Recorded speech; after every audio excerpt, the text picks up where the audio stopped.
Assalamualaikum warahmatullahi wabarakatuh.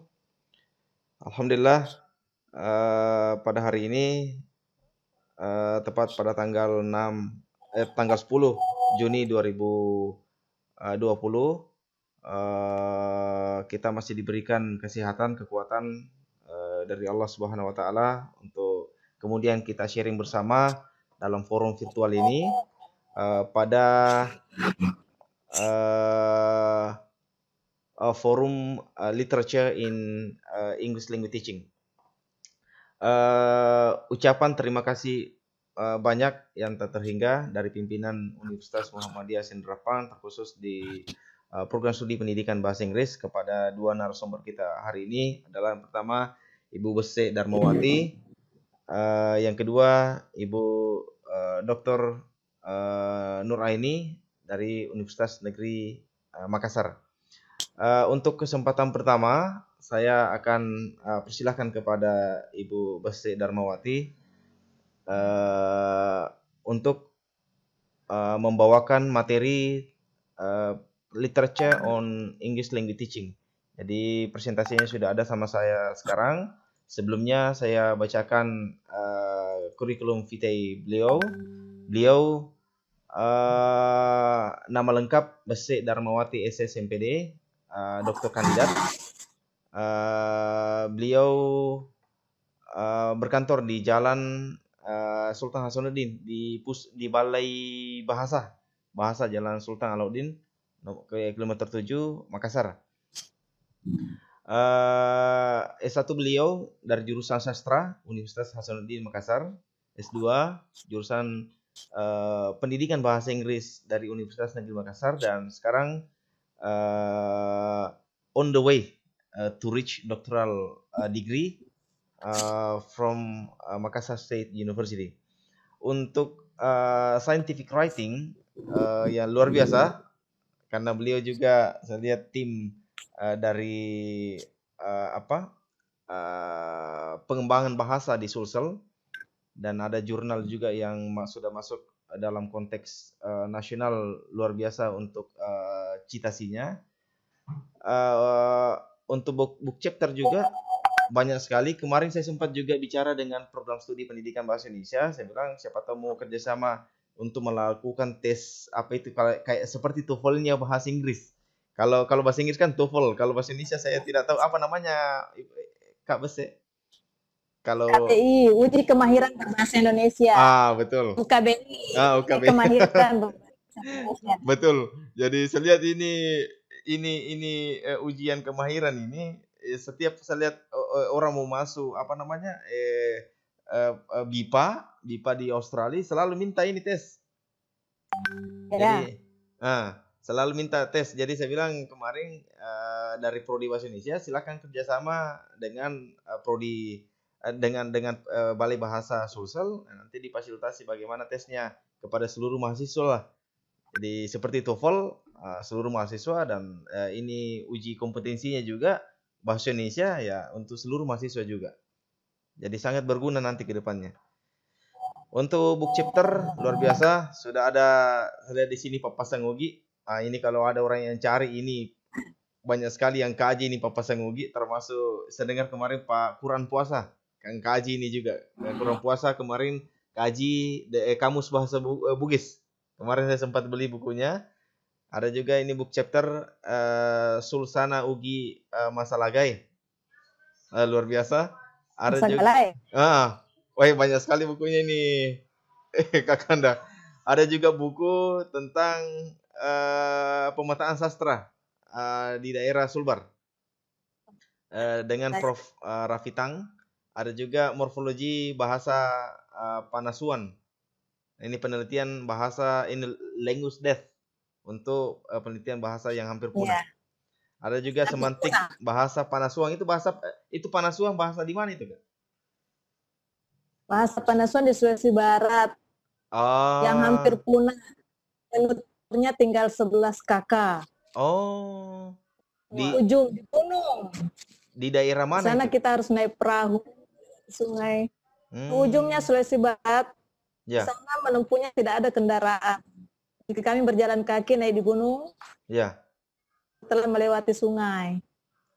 Iya, sungainya juga luar biasa melawan arus, banyak buaya. Wah.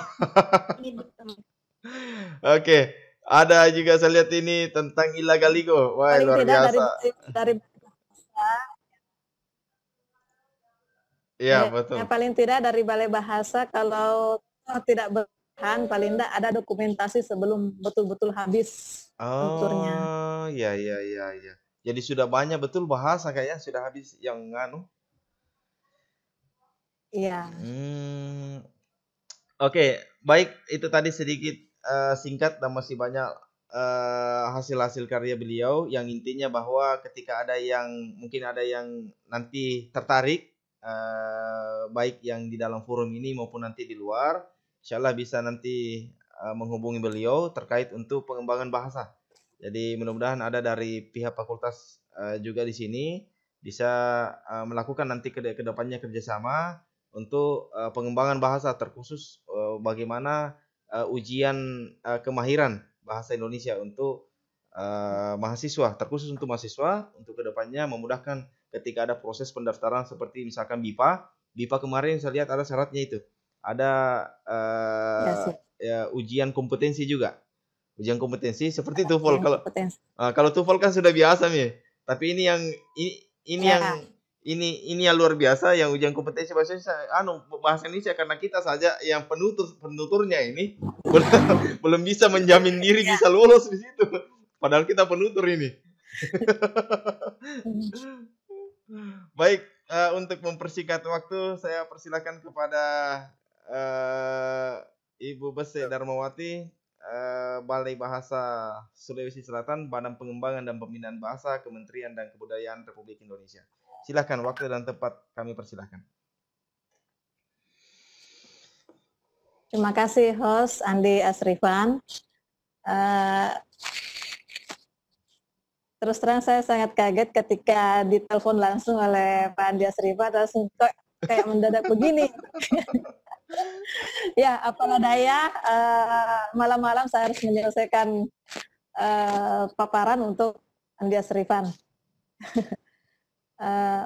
Baik Bapak dan Ibu yang hadir di kelas sharing ini, tadi sudah dibacakan, saya Bese Darmawati dari Balai Bahasa Sulawesi Selatan. Saya bergabung di Balai Bahasa Sulawesi Selatan sejak tahun 2005. Namun sekarang saya sementara studi S3 di UNM, jadi 3 tahun belakangan ini saya kurang aktif di kantor terkait dengan status tugas belajar. Bapak dan Ibu yang saya hormati, pada kesempatan ini saya akan membahas tentang literature on language learning. Bagaimana sih sebenarnya pembelajaran sastra itu bisa kita terapkan dalam pembelajaran bahasa. Kita pahami bersama bahwa sampai detik ini belum ada mata pelajaran khusus sastra untuk di sekolah, pembelajaran di sekolah. Sastra ini sampai sekarang baru ada di tingkat perguruan tinggi yang memang benar-benar memilih jurusan sastra. Jadi di situ sudah ada kekhususan atau kalau yang kita kenal adalah kepakaran tertentu di situ di tingkat perguruan tinggi. Nah, sementara sastra itu sebenarnya sejak di PAUD pun sastra sudah harus diperkenalkan ke siswa, ke anak-anak didik kita. Kenapa? Karena sastra itu kaya dengan ajaran-ajaran edukasi, banyak nilai-nilai moral yang patut ditanamkan kepada anak didik kita. Nah, itu masalah pertama. Jadi di kurikulum pembelajaran yang ada di Indonesia bahwa sastra itu masih melekat pada bidang studi bahasa. Jadi untuk bahasa Indonesia, sastra Indonesia masuk di situ. Yang muatan lokal ketika ada sekolah yang ada muatan lokal dan tidak, itu untuk bahasa daerah, masuk sastra daerah di situ. Dan bahasa Inggris, sastra Inggris masuk di situ. Dilema yang kedua, karena di sini saya akan membahas tentang bahasa Inggris. Dilema yang kedua yang kita bahaskan adalah pembelajaran bahasa Inggris. Layakkah kita memberikan sastra Inggris untuk anak didik yang baru di level bawah? Nah, Sisdiknas dan Permendikbud yang ada di Indonesia ini menekankan adanya pembinaan moral ataupun pendidikan karakter kepada anak-anak didik yang tentunya sesuai dengan adat dan budaya kita. Jadi kita di sini dalam hal pembelajaran bahasa Inggris harus ada transformasi dari sastra lokal yang kita masukkan ke dalam pembelajaran bahasa Inggris. Ini sudah melalui penelitian saya yang sebelumnya bahwa kurang menarik bagi siswa, kurang memotivasi siswa, dan kurang bermanfaat bagi siswa ketika kita betul-betul mengadopsi dari sastra asing, sastra Inggris untuk pembelajaran bahasa Inggris. Karena kita punya budaya yang berbeda dengan orang asing di sana. Jadi ditempuhlah cara transformasi sastra lokal yang akan masukkan ke pembelajaran bahasa Inggris. Kenapa bahasa Inggris ini dianggap penting? Karena fakta menyebutkan bahwa di negara kita ini bahasa Inggris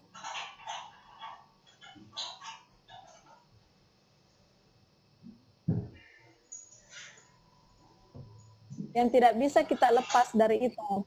Jadi dari pendidikan dasar hingga akhir itu hingga perguruan tinggi hingga tingkat pendidikan yang lebih tinggi itu bahasa Inggris selalu ada. Bahkan berdasarkan Permendikbud nomor 24 kalau tidak salah itu mulai dari SD. Tapi saya di sini menyorotnya untuk telah meneliti beberapa level anak didik untuk pembelajaran sastra di bidang studi bahasa Inggris, dan kemarin untuk SD masih kurang efektif menurut saya, jadi saya tidak terlalu mengangkat di sini.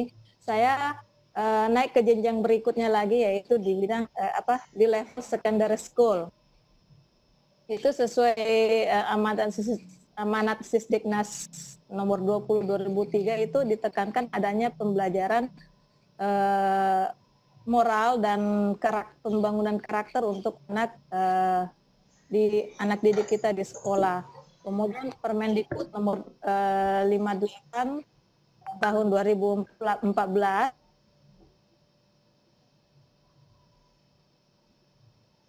dan di sini sudah menyentuh ranah kurikulum 2013. Nah, di sini saya nggak klop ketika kurikulum 2013 masuk dalam dunia pendidikan, sementara sastra pada umumnya itu adalah berbasis teks untuk anak, maka dengan sendirinya sastra sangat layak dimasukkan dalam pembelajaran bahasa, karena sastra-sastra itu bisa kita formulasi menjadi sebuah teks pembelajaran untuk siswa di sekolah. Nah, ini kebijakan ini menjadi turunan utama, terutama pada nawacita Presiden nomor poin kelima, bahwa pengembangan sumber daya manusia di Indonesia adalah melalui jalur pendidikan, dan salah satu tujuan pendidikan di situ yang saya garis bawahi adalah pendidikan karakter anak didik. Disitulah peluang atau masuknya peluang besar masuknya sastra dalam pembelajaran bahasa, termasuk bahasa Inggris. Ya, next PowerPoint-nya Pak Andi.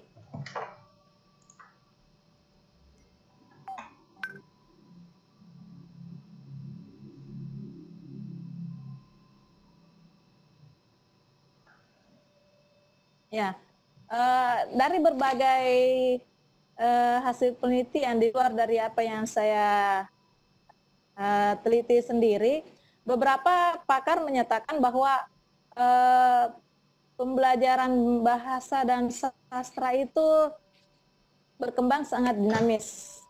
Kenapa? Selain kita ditunjang dengan yang itu tadi yang saya katakan, kita ditunjang oleh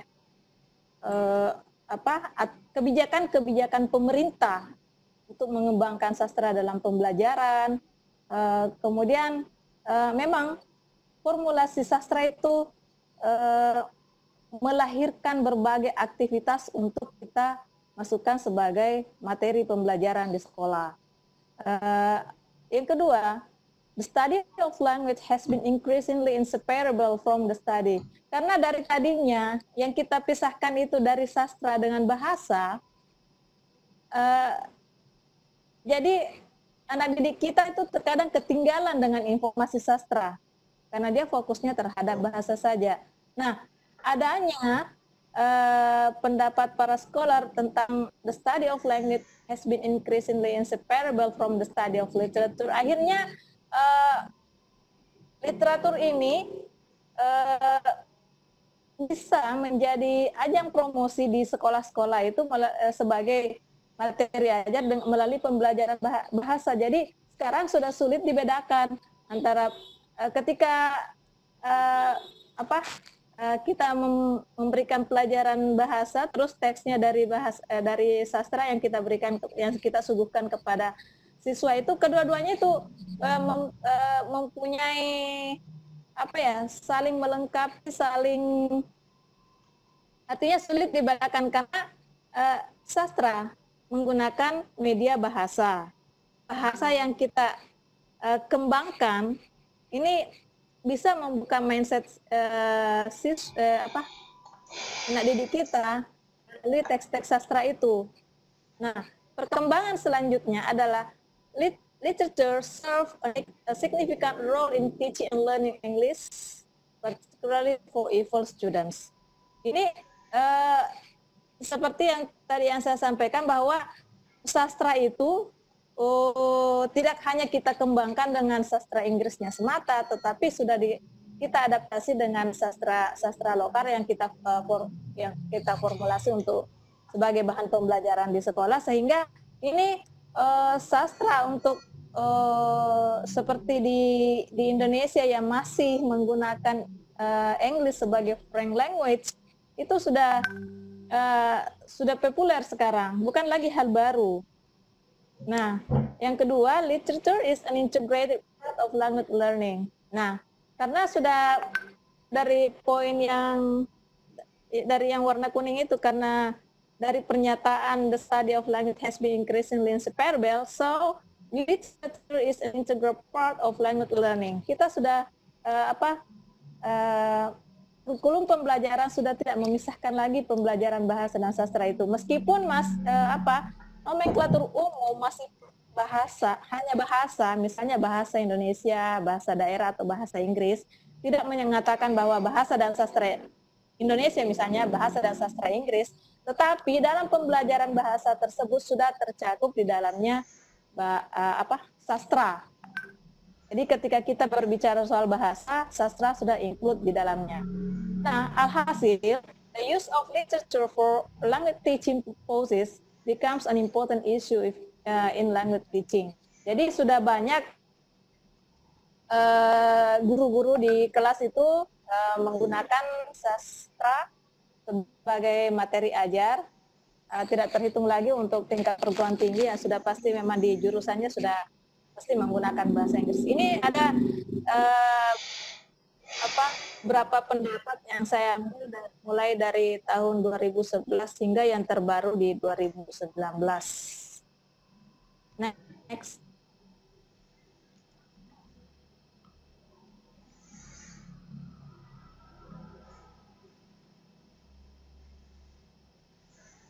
Nah, karena sastra sudah include dalam pembelajaran bahasa, so what does literature on English language teaching mean? Apa yang kita maksudkan di situ?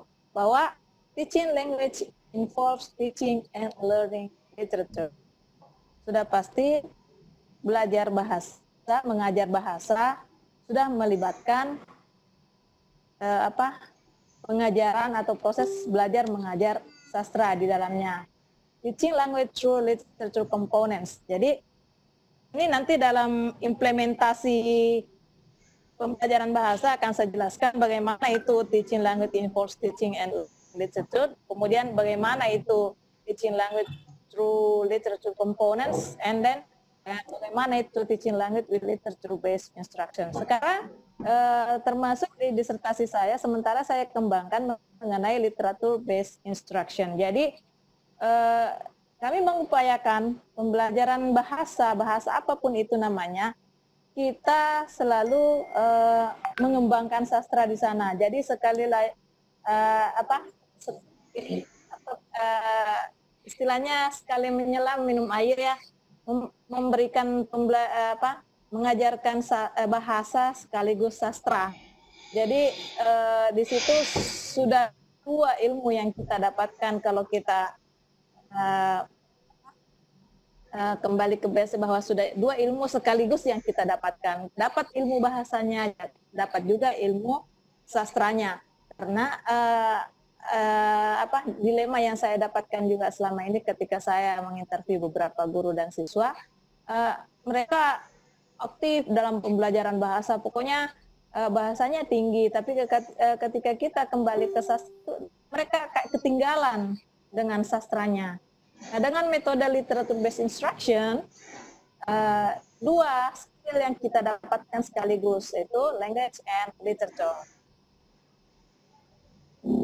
Next. Nah, ini bagaimana implementasi literature on English language teaching. Nah, tadi saya jelaskan bahwa kita upayakan dalam pembelajaran bahasa itu materi-materi yang kita ajarkan berbasis sastra. Kurikulum untuk kurikulum kita yang berbasis teks, maka dengan mudahnya sastra itu kita format menjadi teks pembelajaran di kelas dengan karya-karya sastra tersebut. Nah, dalam implementasinya, dalam teaching and learning process, pertama, kita pahami bahwa pembelajaran bahasa itu basically ada 4 komponen, yaitu reading, writing, speaking, and listening. Nah, saya sorot yang pertama dulu bahwa mengenai reading dan literature work.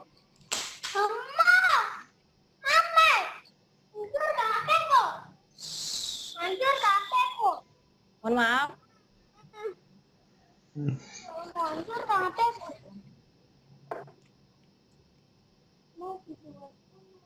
Ambil dulu.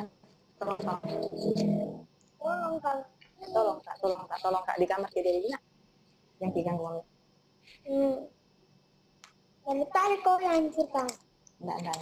Itu kau yang dorong Kak. Minta tolong.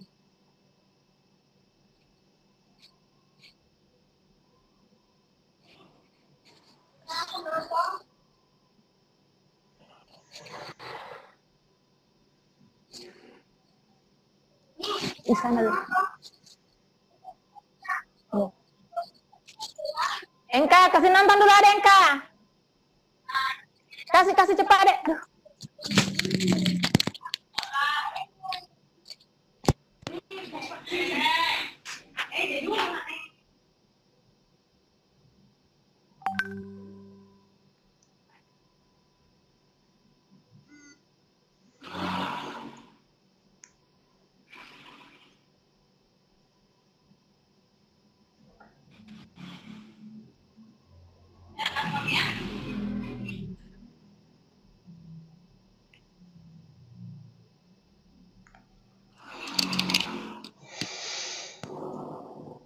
Halo? Oke Kak, lanjut. Lanjut. Suara tak di... Halo? Halo? Oke. Sudah bisa? Sudah, Kak. Silakan lanjut, Kak. Lanjut. Ya. Oke, mohon maaf Bapak dan Ibu. Tadi ada kesalahan teknis sedikit. Saya lanjut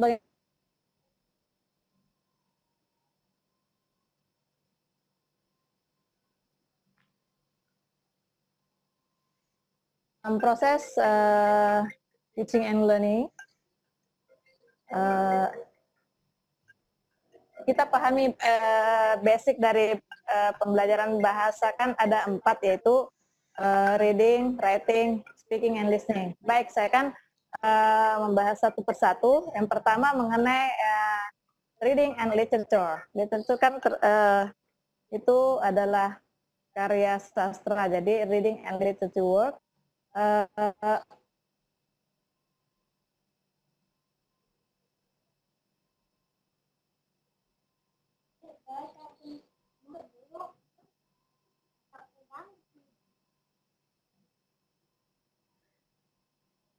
Ya, untuk pembelajaran reading ini terkait dengan sastra yang kita formulasi dalam bentuk teks untuk kita sodorkan ke peserta didik. Ini merupakan bahan bacaan yang sangat bermanfaat untuk siswa. Boleh dikata sastra itu adalah bacaan yang menambah imun reading sekarang, kata orang, bahwa membaca sastra itu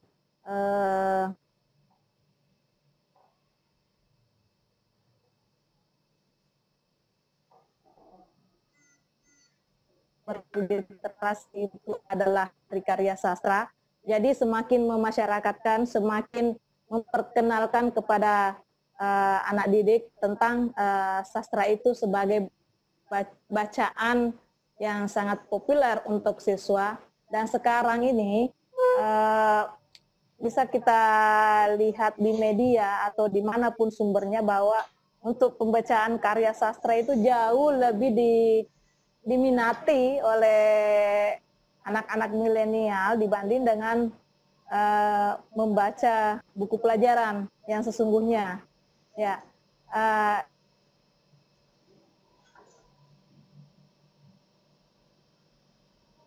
tingkat penasaran siswa itu pokoknya dia harus membaca sampai tuntas. Dan kita bisa membandingkan ketika kita membaca buku pelajaran, apalagi kalau tebal-tebal ya. Bosan. Apalagi kalau tebal-tebal ya, itu baru dilihat aja halamannya sudah down. Belum lagi kalau dibaca terus.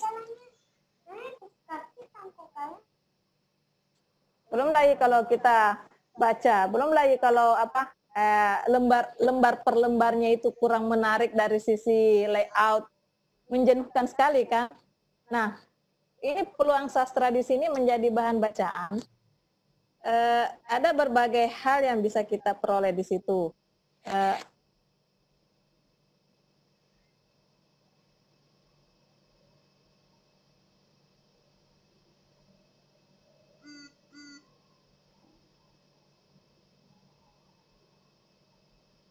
Ada pesan-pesan yang keluar dari karya sastra itu sendiri sebagai bahan bacaan untuk siswa.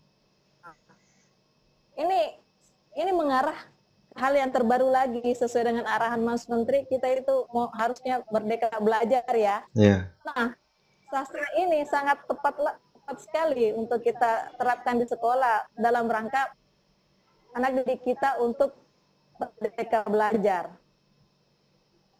Nah, belum lagi kalau memang sudah ada instruksi dari guru, cari misalnya otomatis dalam hal literature based instruction, instruksi-instruksi yang ada di dalamnya itu berkenaan dengan komponen-komponen sastra. Jadi kita tidak lagi ketika kita menyodorkan bahan bacaan sastra, kita tidak lagi menyampaikan ke siswa apa isi misalnya dari paragraf pertama atau kedua. Itu kan itu kalau yang diperkuat dalam bahasa pasti eh, hanya bahasa saja yang kita capai. Dan ketika kita mengalihkannya kepada instruksi sastra, cukup kita menyampaikan bahwa tema yang ada di situ apa, itu keluar temanya, target bahasanya, terjawab pula target sastranya. Nah, tema atau pesan-pesan atau amanat itu merupakan instruksi sastra yang sebenarnya. Nah, itulah kelebihan dari literature based instruction. Ini baru reading. Nah, untuk di pihak guru sendiri, apa yang harus dipersiapkan dalam rangka mengangkat sastra ini sebagai bahan bacaan untuk siswa? Nah, hal pertama yang harus diperhatikan bahwa guru harus jeli melihat tingkat bacaan yang menyesuaikan dengan level pendidikan siswa. Jadi kalau misalnya untuk kelas 3 SD misalnya, kan masih dalam hal sastra yang anak-anak gitu. Ketika sudah berada di kelas 6 SD atau transisi menuju SMP, itu sudah mulai mencari karya-karya sastra untuk level-level remaja. Nah, di tingkat SMA itu mungkin sudah beranjak menuju dewasa. Jadi itu yang harus diperhatikan oleh guru untuk mengambil, jangan sampai novel percintaan misalnya disuguhkan ke anak SD. Nah, itu berbahaya. Jadi disinilah tingkat kejelian guru yang sangat dibutuhkan ketika mengambil karya sastra itu sebagai bahan bacaan untuk peserta didik siswa kita, harus menyesuaikan dengan level pendidikan anak-anak.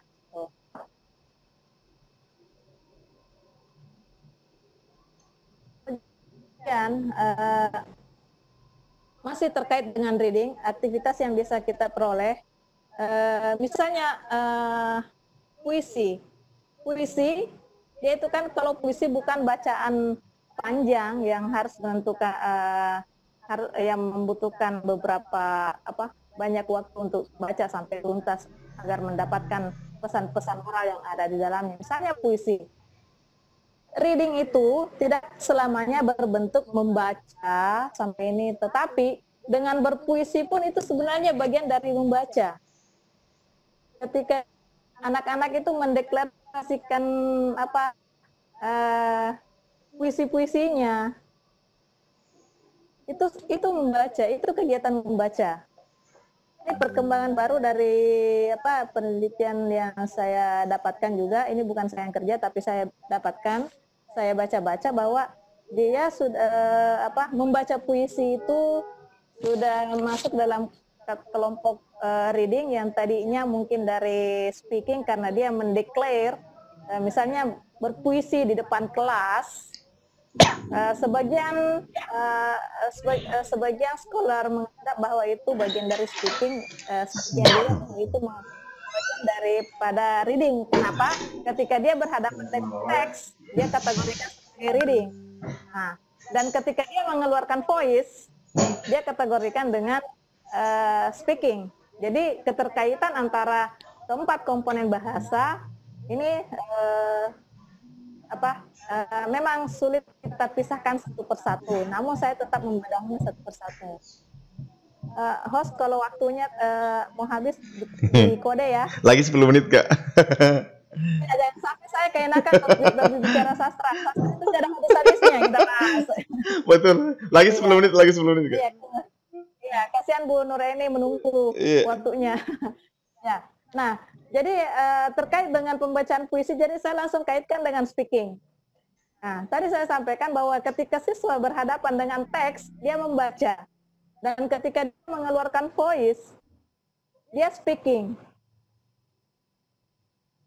Jadi memang sastra dengan mudahnya menyentuh seluruh komponen pembelajaran bahasa. Nah, dalam proses pembelajaran bahasa, ada speaking, ada listening, ada yang berbicara, ada yang mendengar. Bagaimana untuk mendapatkan pemahaman yang komprehensif ketika hanya berbicara sendiri tanpa pendengar. Nah, ini masih dalam proses pembelajaran sastra. Jadi ada pembicara, ada pendengar, dan disitulah orang-orang sastra mengatakan bahwa disitulah nikmatnya belajar sastra. Nah, terus yang terakhir adalah writing. Ini dari ketiga komponen sebelumnya, reading, speaking, listening, itu untuk guru yang paling simpel dilakukan adalah di kelompok writing, karena setelah melakukan ketiga komponen reading, speaking, and listening, biasanya itu berakhir dengan student task. Student task itu please put on your paper, please write on the paper apa yang dipahami terkait dengan karya sastra tersebut. Jadi komplit dengan pembelajaran bahasa, keempat komponen kemahiran berbahasa, komponen berbahasa itu terpenuhi semua melalui instruksi sastra. Jadi itulah pandangan simpel tentang literature on English language teaching. Next.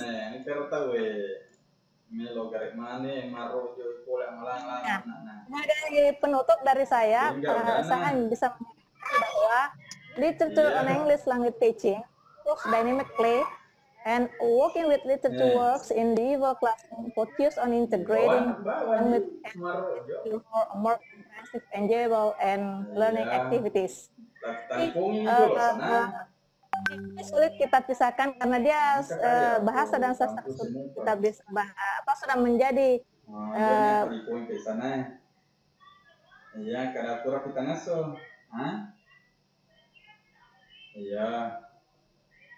and literature itu selalu terintegrasi dalam satu proses pembelajaran. Dia integrated learning between language and literature.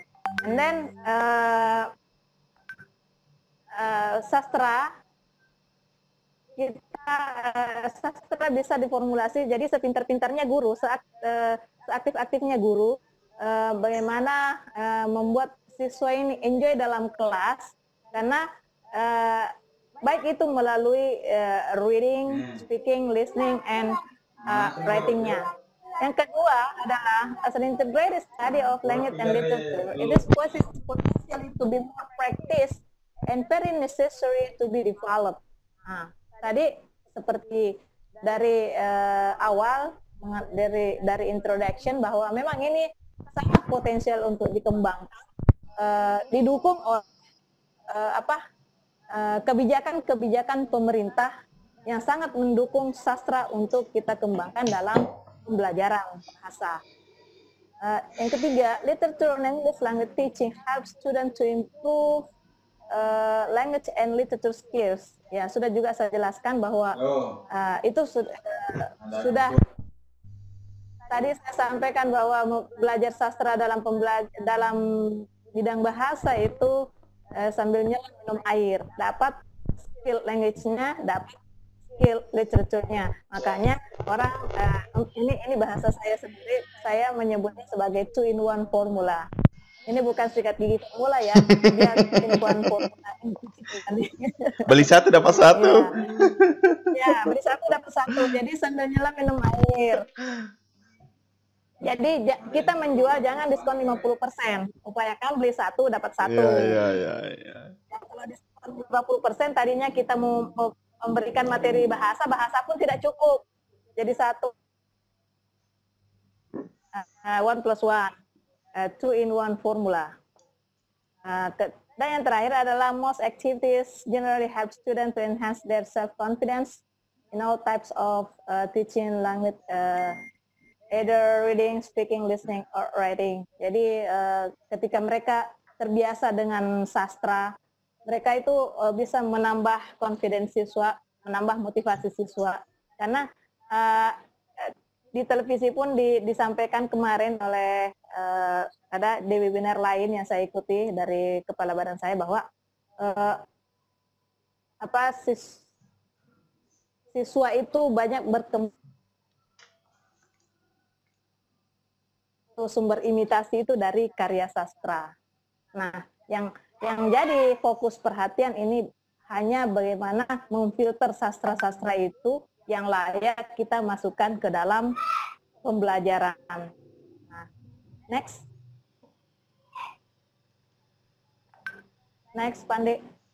Ya, sebagai implikasi dari pembelajaran bahasa dan sastra itu ada dua, the two-in-one formula, ini, language and literature skills as an integrated study of teaching language and teaching literature at once in the classroom reflects on the development of teaching English through literature-based instruction. It can be formulated as an interesting text to be read, to be spoken, to be listened, and to be written.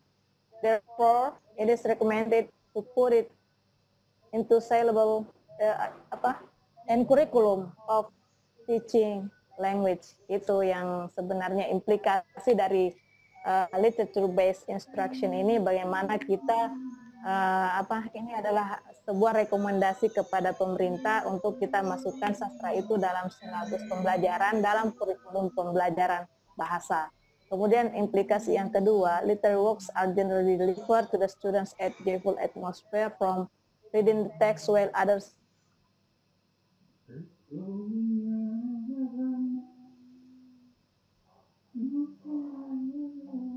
the paper as writing productive skill. Jadi mulai dari tingkat membaca, mendengar, dan berbicara hingga terakhir pada writing itu proses productive skill yang didapatkan oleh siswa itu luar biasa, sehingga sastra juga direkomendasikan sebagai a valuable source material to be taught in teaching language.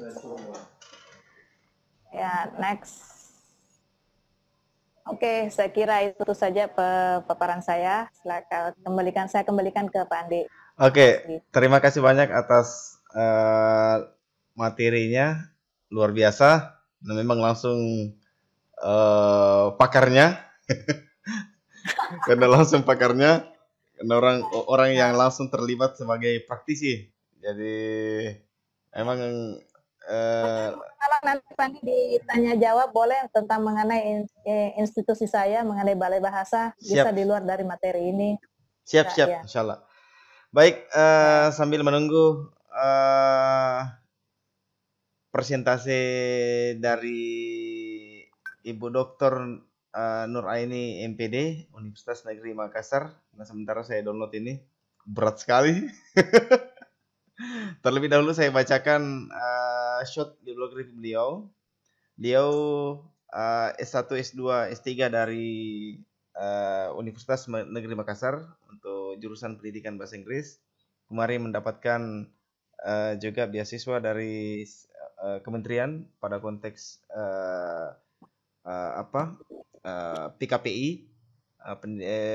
PKPI di DeKalb Northern Illinois University tahun 2016. Juga beliau pernah mengikuti International Conference on Language Education, TEFLIN, International Conference in 2018, juga International Conference on Education and Science, Art and Technology in 2018. Untuk kajian yang lebih dominan beliau senangi pada konteks TEFL, juga English Oral Communication, juga ELT Material Development and Evaluation. Juga ada beberapa saya lihat juga yang bersinggungan dengan sastra, karena saya lihat mau tidak mau semua pasti akan bersinggungan dengan sastra. Itu yang saya lihat, saya coba amati, karena mengajar pun juga di kelas menggunakan surat kabar sudah masuk lagi, salah satu komponen di sastra. Masuk mengajar pada saat kita belajar membaca buku masuk lagi komponen sastra. Jadi luar biasa ini sastra di dalam proses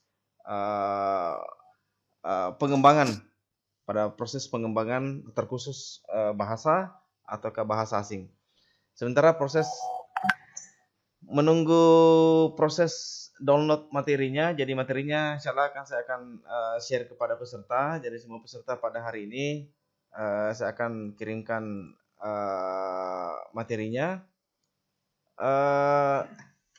kepada Ibu Dr. Nur Aini. Sudah gabung sama kita semua? Halo. Halo, sudah. Iya. Halo. Iya, halo. Jelas-jelas ya. Masuk, Kak. Sambil menunggu ini saya download, Iya. bisa kita share screen deh. Oke, tunggu Kak. Saya coba ubah dulu anunya deh, ubah anu tak dulu. Status tak. Oke, saya coba change role. Oke, sudah bisa itu kayak agak berat sedikit. Tinggal share konten saya di tengah tak? Bisa sih kayaknya.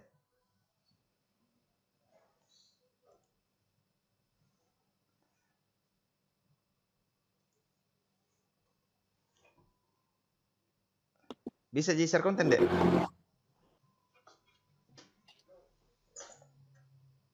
Sudah. Ada di tengah itu. Saya sudah jadikan sebagai presenter.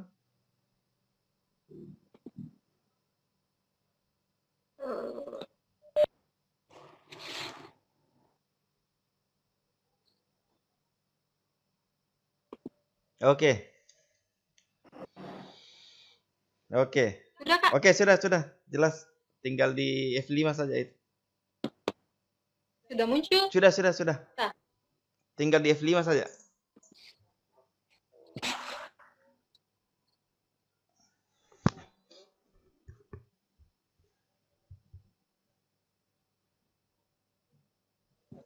Oke, silakan. Oke, silakan saya persilakan kepada Ibu Dr. Nur Aini SPD MPD, dosen dari Universitas Negeri Makassar. Waktu dan tempat saya persilakan, silakan.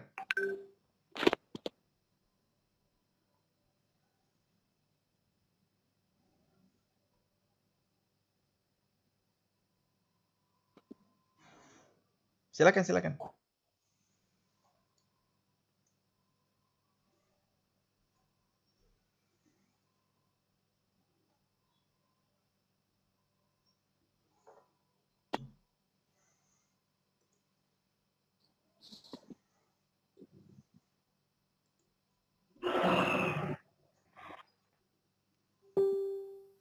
Halo, silakan dimulai, silakan. Iya. Sudah ini. Sudah. Sudah kelihatan deh, sudah kelihatan.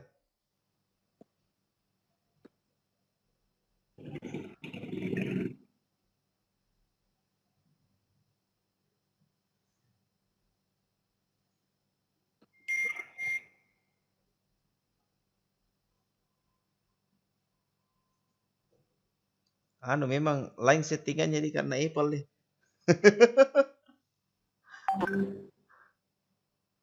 Kita ke Windows dipakai jadi.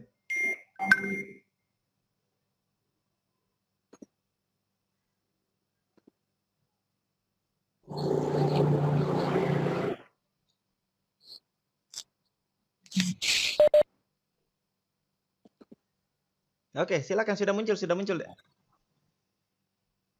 Oh, kita yang ini Kak atau saya yang ini Kak? Enggak, kita yang kontrol sekarang. Saya sudah jadikan jadi presenter. Oh gitu. Iya. Kita yang kontrol sekarang. Oke. Silakan. Saya mulai Kak ya? Iya, silakan. Siap. Wabarakatuh. Assalamualaikum warahmatullahi wabarakatuh.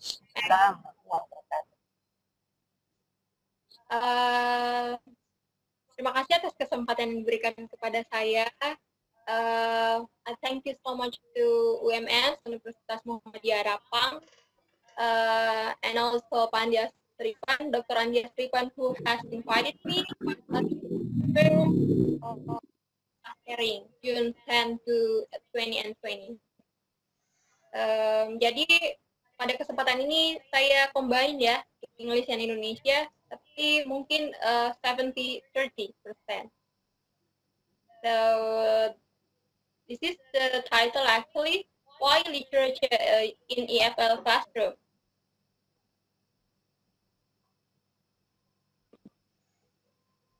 Okay, well,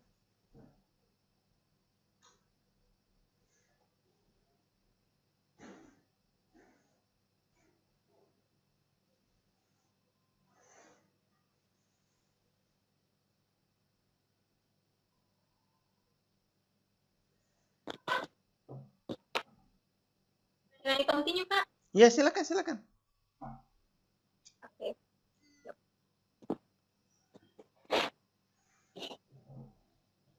Okay. According to Baird, literary text, literature is the use of language effectively in suitable conditions.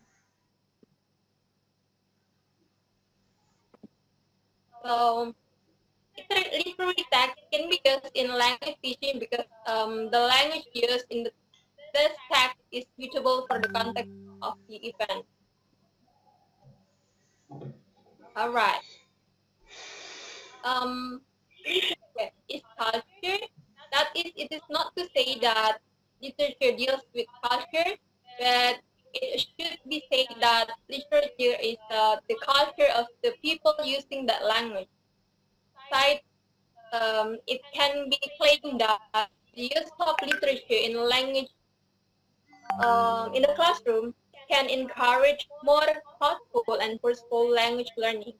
In this respect, the learners are not only exposed to the real of use of language, but also they become critical thinkers.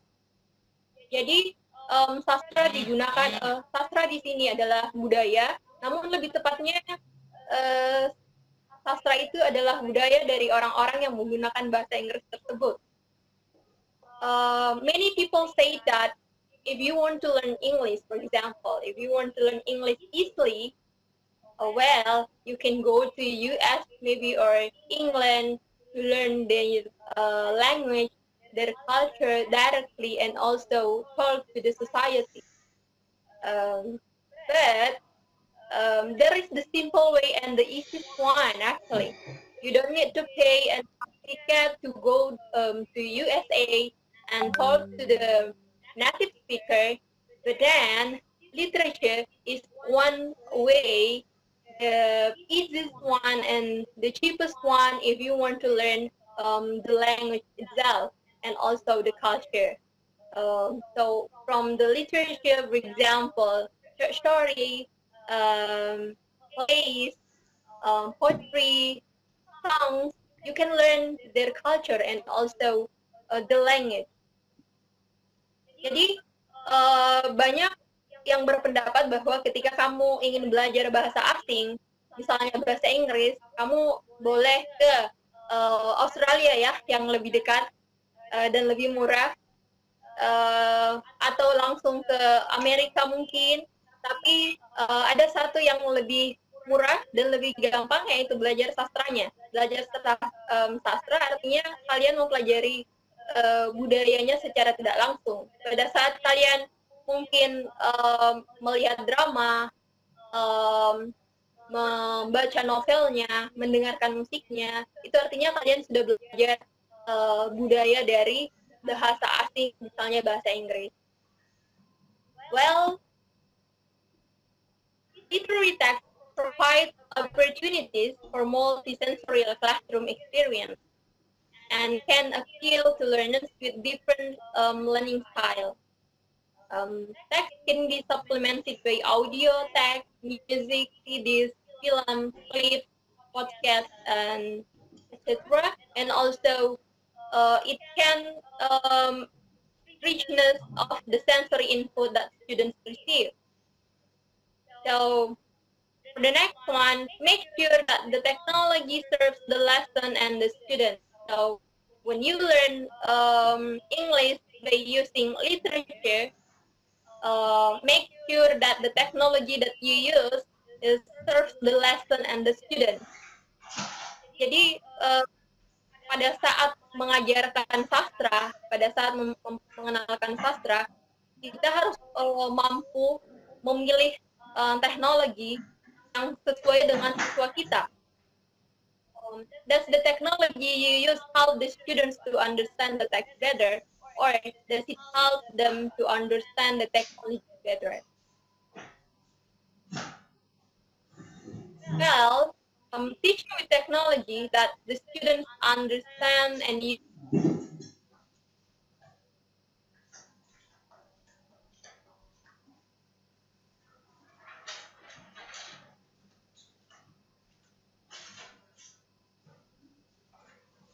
Media yang kita gunakan pada saat mengajarkan sastra itu, maka mereka akan lebih mudah untuk memahami materi yang disampaikan.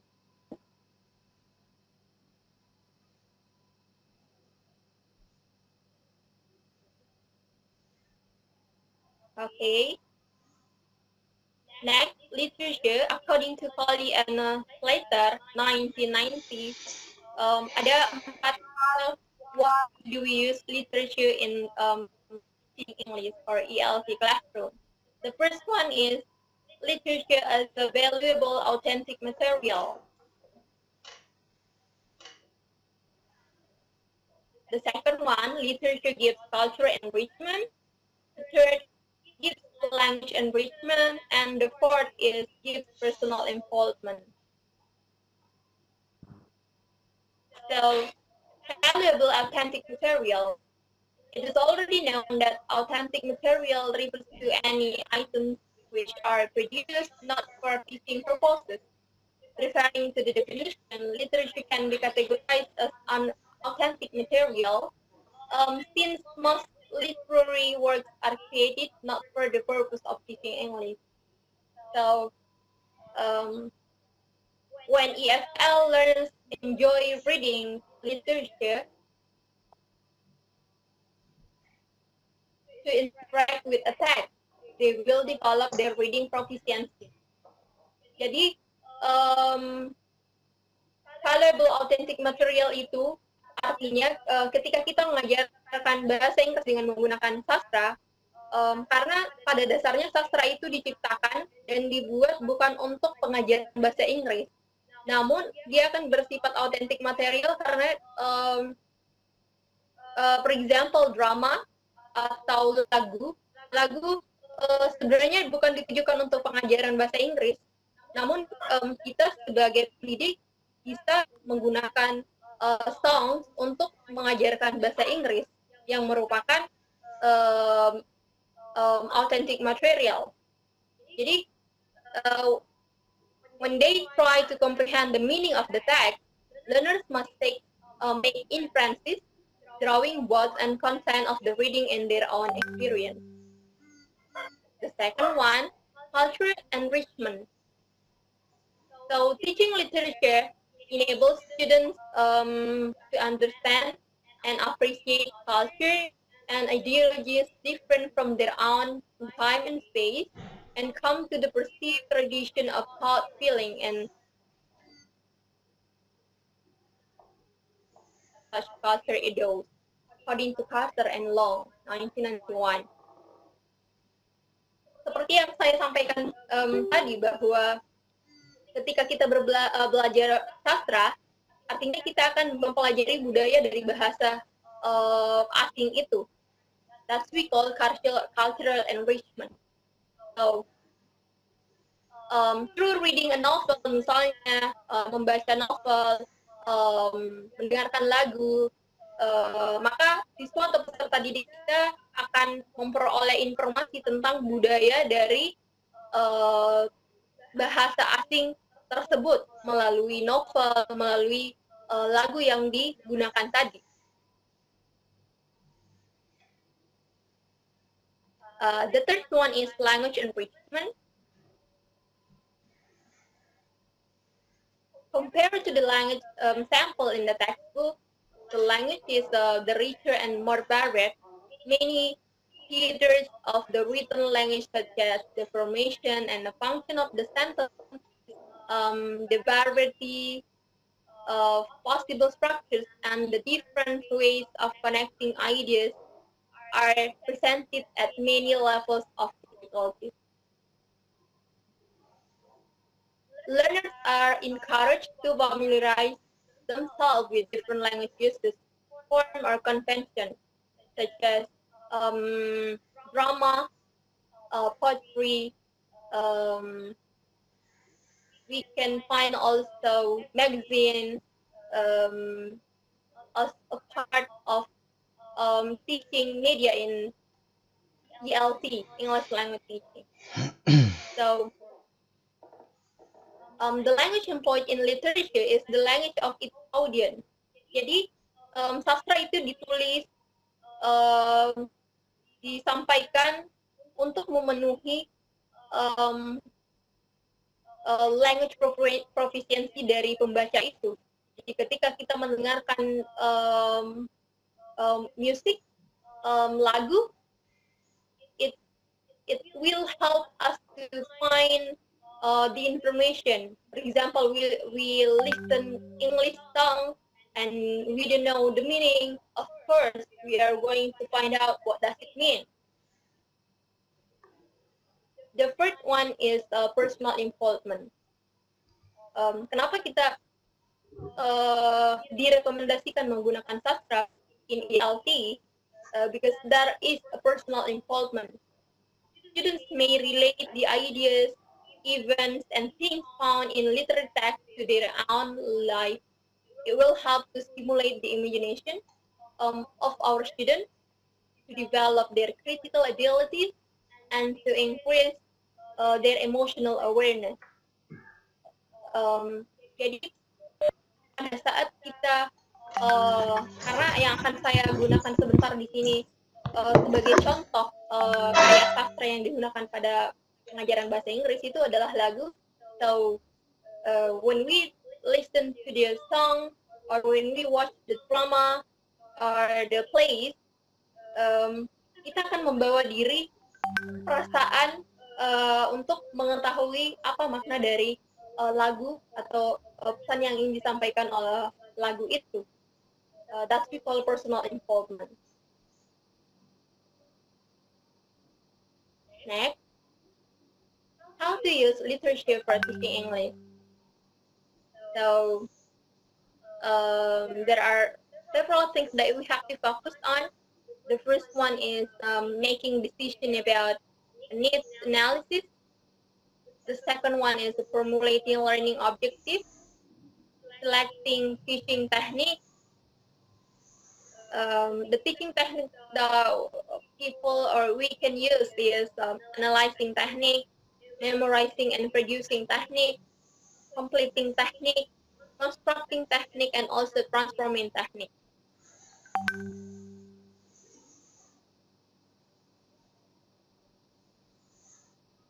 Transforming technique. The students are asked to transform a certain literary work, its original from to another form. For example, from song lyric to a short story. This type of technique has ever been applied in the authors of on the English experiences.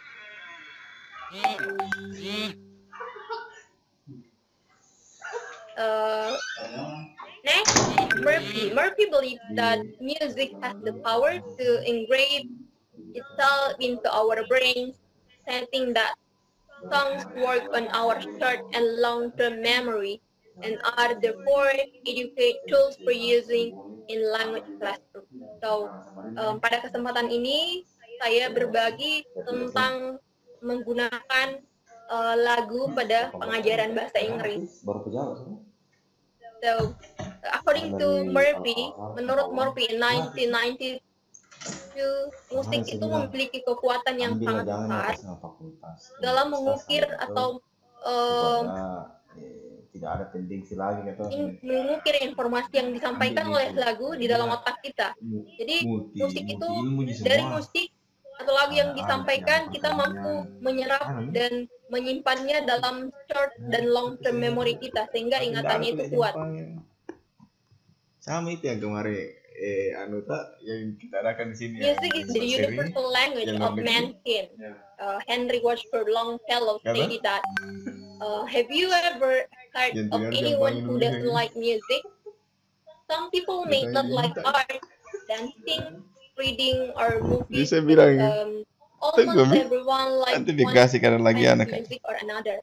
Most people like many different kind of music. Kenapa kita memilih lagu? Because Amerika? Lagu itu dapat negeri itu, meningkatkan konsentrasi. Negeri itu?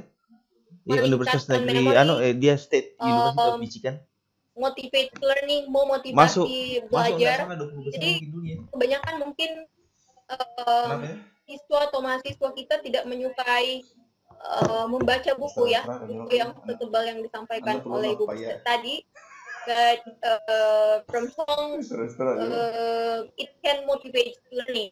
Kalau ada Relax peer people review who kan, are overwhelmed of stress, supaya bisa makes learning supaya fun, bisa saya yang review Kak. menciptakan atmosfer belajar yang sangat menyenangkan, Kalau ada and yang help kerja people kelompok itu yang absorb material.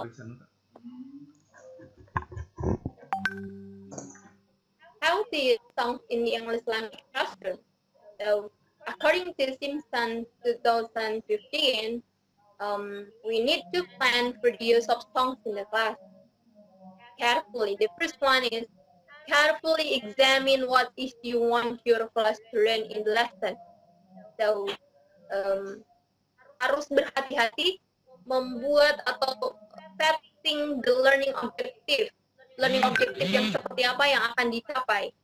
So the second one is think about the language level of your class. Kita harus memikirkan language proficiency dari mahasiswa atau siswa kita itu seperti apa. They are different, they are having individual differences that we have to focus on. Jadi mereka memiliki ini bahwa mereka berbeda, kemampuan mereka berbeda dan levelnya juga berbeda. The third one is how old are your learners. Jadi umur berapa siswa kita? Ketika kita mengajar children, ya yang dipilih pun yang harus sesuai dengan umur mereka. And I focus on university students. So kira-kira lagu yang akan digunakan itu harus memenuhi kriteria bahwa umur mereka they are adult. The fourth one is, are there any specific culture issues regarding the makeup of your class? So they are having cultural backgrounds. They are having a different cultural background. So we have to think about that. The fifth is, what kind of access do you have to the song?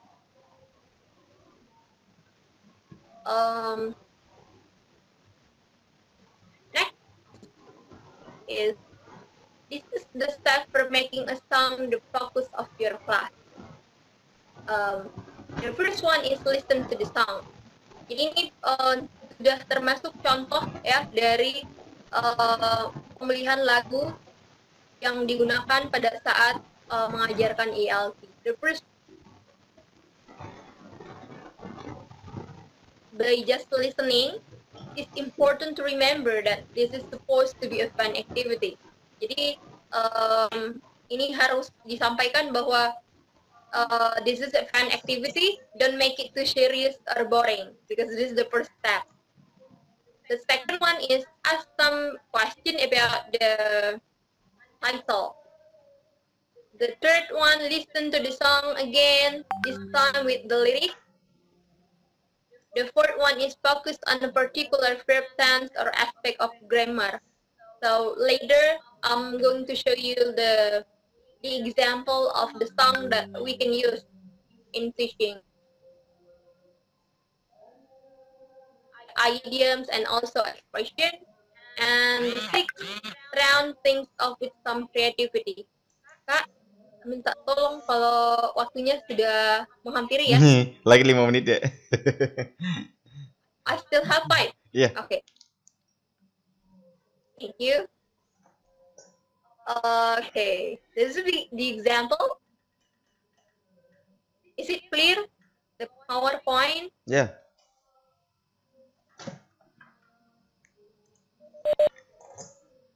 Clear? Can you see? Jelas deh. Thank you, Kak Dokter. Okay. So in this activity, there is listening, pause listening again, and pause listening. So this one. Practical tips and tasks for using songs. If you can commit to using music once a week, you may soon see the benefits and realize that you want to do it more often and in variety ways. Here are some activities for you to try. This one. Untuk kali ini saya menggunakan lagu Just the Way You Are. Ya. Have the students think about the title of the song in groups of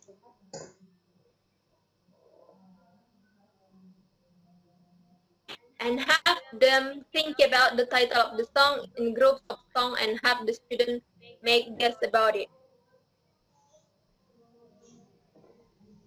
Jadi mereka kira-kira fokus dan siswa diminta untuk menebak kira-kira judulnya apa.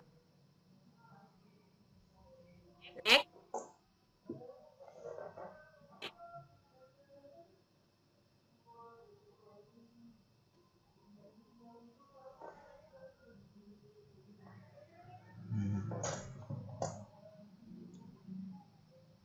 Yeah, we highlighted. Stop it.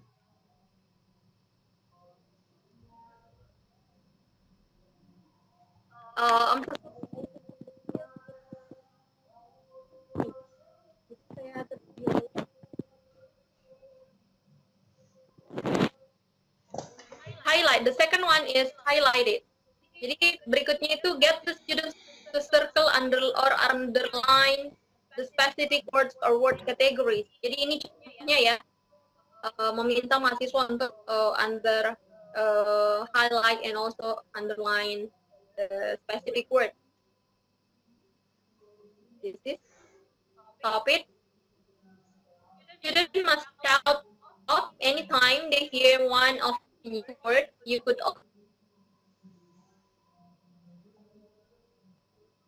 meminta mahasiswa untuk teriak stop ketika kita meminta untuk mahasiswa kita untuk menebak kata apa. This one, lifting it.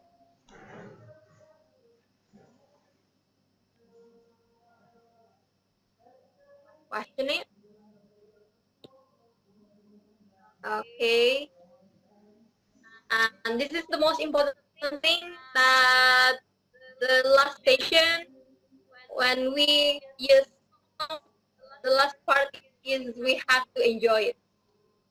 As the conclusion, I say that literature is effective for teaching language since it provides an authentic material and real life language use. Second one, it is not only teach language, it also encourage one culture and personal growth by means of moral and spiritual assessment. So dari sastra itu apa yang disampaikan oleh speaker sebelumnya, bahwa menggunakan sastra itu sudah ada nilai moralnya sendiri, sudah ada nilai moral yang disampaikan. So it's really helpful for the students to maintain their character building. The third one is literature is not an end, it is a means to develop creative ability, which helps students relate themselves to their socio-psychological context. So I said that literature is go beyond our words. Okay, I think that's all. Thank you very much. Terima kasih atas kesempatan yang diberikan kepada saya. Saya kembalikan ke Kakak Dr. Andi Asrifan. Oke, terima kasih banyak kepada Ibu Dr. Nuraini atas saya pindahkan dulu. Oke. Atas penjelasannya yang pada hakikatnya saya rangkumkan tadi dari dua pemateri bahwa literature di dalam setiap kehidupan kita, terkhusus dalam bidang pendidikan, baik itu dalam proses pengajaran maupun dalam proses pembelajaran, terkhusus bahasa, kita tidak akan pernah bisa keluar dari konteks literature. Jadi luar biasa kita dalam jenis-jenis literature kalau kita rentetkan, selain dari nilai moralnya mungkin kita dapatkan, itu proses pembelajaran bahasa luar biasa kita dapatkan. Baik dalam konteks 4 skill ini maupun juga soft skill dalam bahasa juga kita dapat. Lagu-lagu tadi ada rentetan dalam proses pengajarannya, tadi Ibu Bese juga tadi menjelaskan bagaimana proses pengajaran literary work ini dalam konteks 4 bahasa ini bisa luar biasa. Satu saja jenis sastra yang kita masukkan dalam proses pengajaran ini bisa mengcover 4 skill in language, terkhusus dalam proses pengajaran bahasa Inggris. Luar biasa. Terima kasih banyak atas materinya. Saya berikan kesempatan mungkin barang 3-5 menit kepada peserta. Silakan, mungkin ada yang mau ditanyakan. Yasir, mungkin ada yang mau ditanyakan? Muhammad Yasir? Silakan. Mungkin ada yang... Yes. Oke, silakan. Oke. Terima kasih Sir atas kesempatannya. Ya. Untuk permisi Ibu Darmawati. Ya. Ya. Perkenalkan, nama saya Muhammad Yasir dari semester 4 kan bahasa Inggris. Tadi soal literatur yang masuk ke dalam pendidikan sekolah. Yang ini katakan menurut Ibu apa sih metode yang paling tepat gitu untuk apa sih metode yang paling tepat agar siswa bagus di kuliah ya, maksudnya sampai diajarkan sastra mereka ngerti, maksudnya metode seperti bagus kepada mereka dan materi-materi seperti apa untuk minatnya gitu. Oke, terima kasih banyak. Jadi ada dua ya, metode apa? Kembali ke metode apa dan jenis materi apa ya? Jadi metode apa dan jenis materi apa yang kira-kira ini bisa menjadi mahasiswa terkhusus ataukah siswa mungkin di sekolah ini lebih senang dia belajar. Terlebih kalau kita lihat benefitnya tadi ini sastra luar biasa. Oke, saya serahkan kepada Ibu Bese, silakan langsung saja. Silakan. Terima kasih Pak Yasir. Ini ada ya, karena masih semester 4. Ya, tadi ditanyakan mengenai metode yang tepat untuk pembelajaran sastra tingkat SMA ke bawah ya. Jadi ini ya tepat secondary school ya. Ini pas dengan yang saya garap di penelitian saya sekarang mengenai pembelajaran sastra untuk secondary students. Nah, metode yang saya ini dalam bahasa saya sendiri karena belum terlalu publikasi. Metode yang saya garap termasuk di disertasi saya adalah literature based instruction. Jadi pembelajaran bahasa dengan instruksi sastra. Nah, mungkin bisa dipahami apa itu literature based instruction. Kita tetap kembali kepada 4 skill pembahasan karena di SMA itu belum ada terbagi reading, speaking, listening-nya. Dia itu semua integrated. Dia menyatu dalam satu konteks pembelajaran bahasa. Jadi pembelajaran bahasa itu karena materinya ini sastra, komponen-komponen instruksi dari guru itu kepada siswa itu kita mengambilnya instruksi berbasis sastra. Misalnya bagaimana penokohan. Nah, dari setelah misalnya membaca sastra, contoh yang saya kasih ya misalnya cerita Malin Kundang.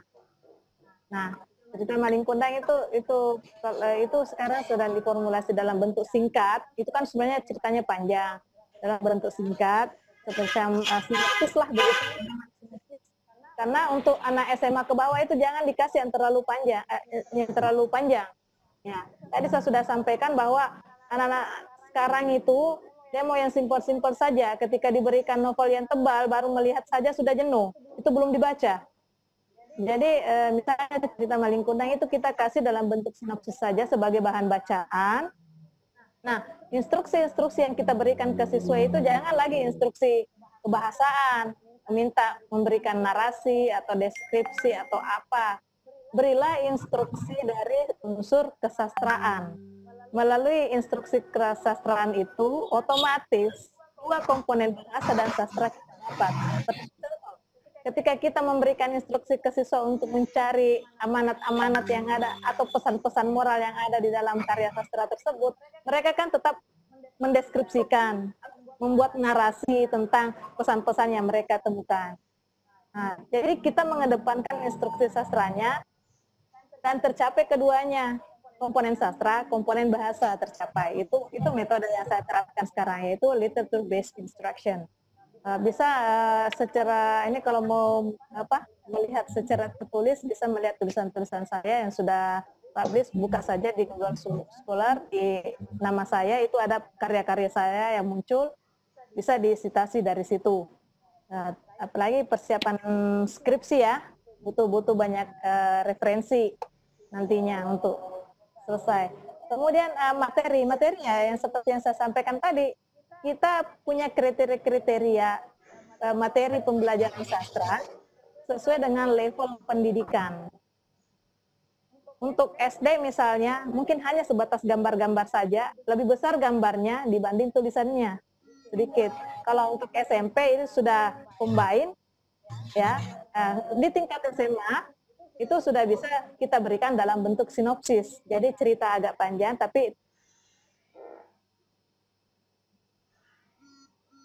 itu mereka bisa membaca cepat di situ dan memahaminya. Itu mungkin materi yang saya rekomendasikan untuk tingkat sekolah. Terima kasih Pandi. Oke, terima kasih banyak kepada kedua pemateri yang luar biasa materinya, dan atas nama pimpinan dari Universitas Muhammadiyah Sentrapang mengucapkan terima kasih banyak atas waktunya yang luar biasa untuk berbagi bersama kami semua. Juga kepada seluruh peserta yang hadir pada hari ini, terima kasih banyak atas perhatian juga dengan pertanyaannya tadi dari beberapa peserta.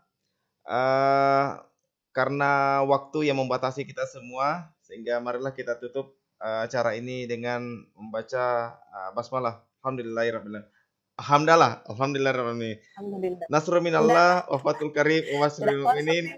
Assalamualaikum warahmatullahi wabarakatuh. Terima kasih banyak Kak Besek dengan Ibu Aini.